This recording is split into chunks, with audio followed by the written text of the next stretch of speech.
السلام علیکم۔ آج کا سوال ہے کہ کیا اسلام میں لڑکی والوں کی طرف سے برات کا کوئی تصور ہے؟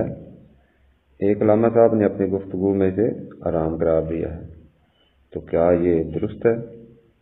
چلتے ہیں جواب کی جانب۔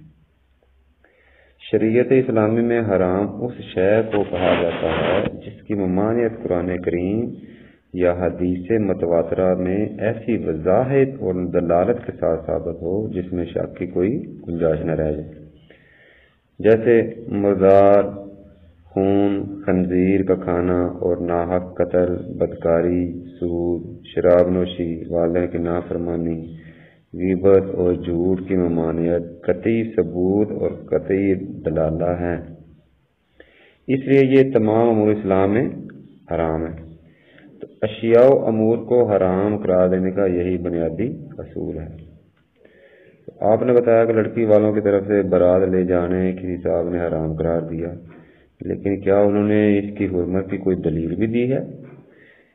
کیا ان کی دلیل حرمت کے مذکورہ بالا اصول پر پورا اترتی ہے؟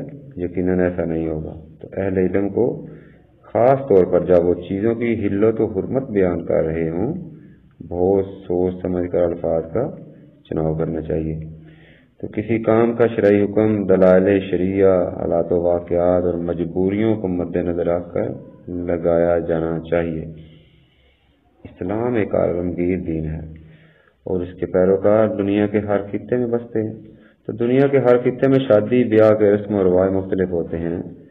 اسلام علاقائی کلچر کی اہمیت کو تسلیم کرتا ہے۔